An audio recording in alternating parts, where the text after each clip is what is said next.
Ini Matt Hilgers berhasil menahan imbang Man United dengan skor akhir 1-1 dalam turnamen Europa League.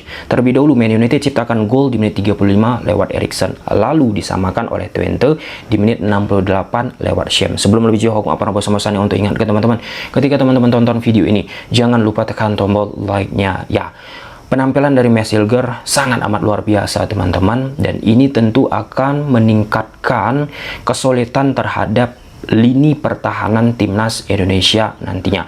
Sebelum kita bahas bagaimana permainan yang dimiliki oleh Matt Hilgers kala menahan imbang Man United, kita bahas dulu prinsip dasar defending, bertahan, sehingga ke depannya pada saat teman-teman melihat individu pemain bertahan, bisa melihatnya, bisa menilainya dari parameter yang akan kita ulas ini. Kurang lebih ada 5 prinsip dasar bertahan defensif teman-teman. Yang pertama yaitu pressure, tekanan. Ketika lawan melakukan tekanan kepada kita, misalnya kita sebagai orang yang bertahan teman-teman, orang yang menyerang tersebut lalu dekat di area kita, secara otomatis kita harus melakukan penekanan untuk mengganggu atau untuk merebut bola dari lawan yang melakukan penyerangan. Kita ambil contoh, misal kita pakai pola 4 back. Nah, salah satu dari 4 back ini bergeraklah. Kita ambil contoh center back sebelah kanan, bergerak ke lawan yang melakukan penyerangan. Otomatis tinggal 3 pemain di belakang. Nah, karena salah satu bergerak untuk melakukan penekanan. Nah, ketika salah seorang ini pemain belakang bergerak untuk melakukan penekanan, otomatis kosong kan. Nah, disinilah masuk poin kedua, harus ada yang namanya yang melakukan cover. Nah, jadi ketika ruang tersebut kosong, tidak memunculkan malapetaka.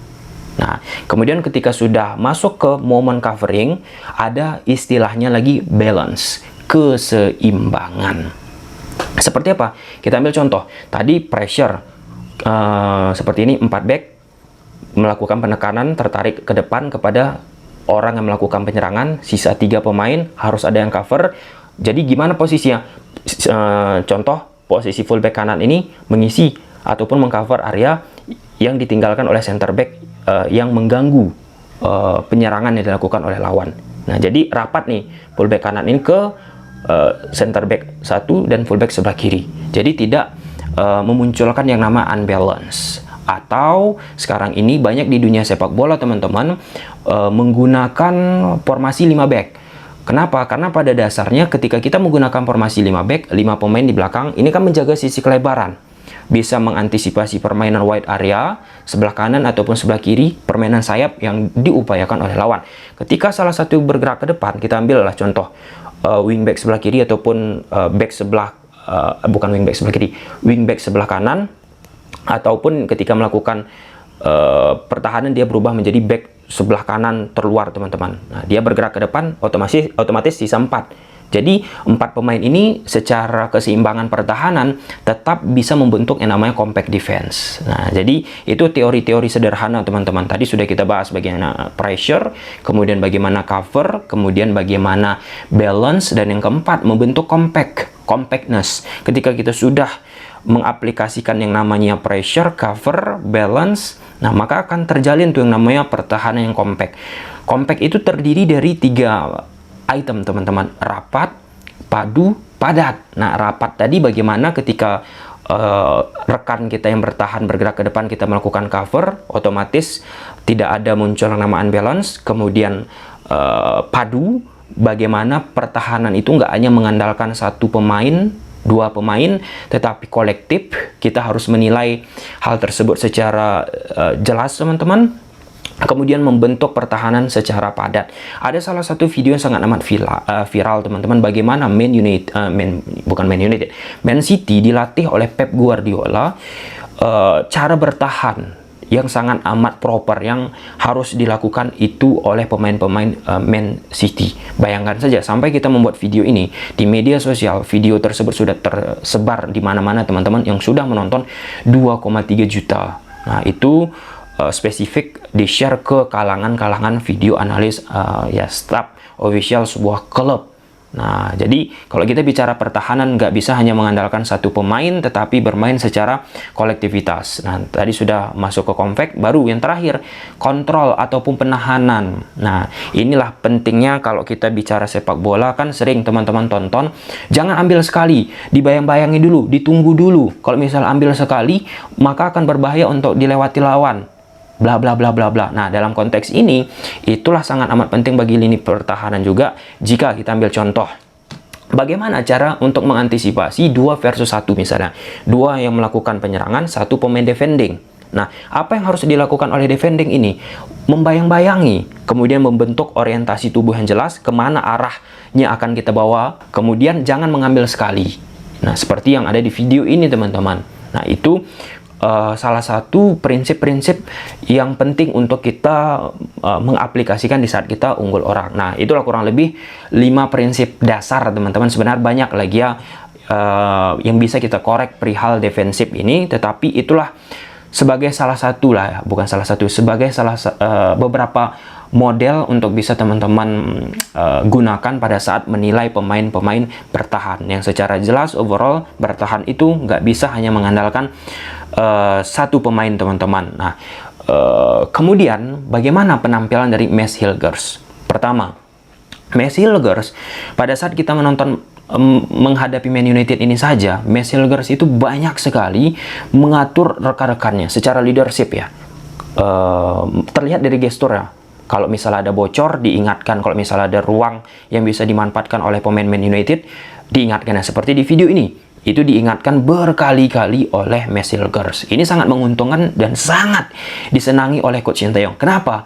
Karena kan Coach Sintayong beberapa waktu yang lalu sudah bilang, pemain timnas Indonesia atau pemain Indonesia teman-teman segan-segan dia untuk memberikan instruksi untuk berkomunikasi di atas lapangan. Nah, Mads Hilgers dari sekian banyak pemain FC Twente, ini pemain yang sangat amat aktif, sangat amat berani, sangat amat konsisten bagaimana ia memberikan arahan kepada rekan-rekannya. Walaupun ada salah satu ya hampirlah bunuh diri yang dilakukan oleh Mads Hilgers, tetapi kiper dari FC Twente sangat amat prima untuk mengantisipasi hal tersebut. Kemudian yang kedua, reading the game dan ketenangannya. Tadi sudah kita sebutkan termasuk ke salah satu prinsip dasar pertahanan teman-teman. Ketika Man United melakukan penyerangan, ketika beberapa kali dicecar teman-teman, ia tenang, bahkan ia bisa mengeluarkan skillnya secara prima. Kemudian fleksibel. Beberapa kali Mads Hilgers dengan gerakannya, agility-nya, kemudian flexibility-nya, ini sangat amat membantu dirinya semakin solid terhadap lini pertahanan yang dibentuk oleh FC Twente dan bisa menyeimbangi kecepatan yang dilakukan oleh pemain-pemain depan dari Man United. Kemudian ada beberapa kali juga Mads Hilgers melakukan build up moment yang dilakukan oleh Mads Hilgers ini juga aku melihat beberapa kali. Meski terjepit, meski dipressing oleh lawan, Mads Hilgers tak sungkan-sungkan tetap untuk mempertahankan bagaimana ia berupaya bermain lewat bola-bola pendek. Aku membagi passing itu menjadi 3 item ataupun 3 istilah. Pertama short pass, passing pendek, kemudian medium pass. Passing itu agak lebih jauh teman-teman. Kemudian long pass, ini passing panjang. Nah, short pass dan medium pass ini menjadi atribut yang sering diulang-ulangi oleh Mads Hilgers. Tidak memaksakan untuk bermain long pass. Ada beberapa kali ya pasti seorang pemain sepak bola pasti melakukan hal demikian, tetapi tak secara radikal untuk terus bermain long pass, long pass, long pass, long pass. Ada tekanan terhadap dirinya, dia berupaya tetap bermain secara naturalnya. Kemudian scanning ya, ketika tadi dia sudah mengatur rekan-rekannya, dia juga melihat bagaimana ada nggak kebocor-kebocoran yang mungkin itu tidak bisa di cover oleh rekan-rekannya, atau ketika dia mengambil sebuah keputusan, dia lihat, dia perhatikan, kemudian selanjutnya ia lakukan yang namanya clearance ataupun tackle ataupun gangguan teman-teman. Nah, itu nilai plus yang aku lihat dari Mads Hilgers, dan scanning ini bagi pemain sepak bola sangat amat penting untuk bisa memutuskan bagaimana mengambil sebuah decision making, dan keputusan-keputusan yang diambil oleh Max Hilger sangat amat prima. Nah, momen gol dari Man United ke gawang FC Twente ini termasuk ke pembahasan prinsip dasar bertahan yang kita uraikan tadi.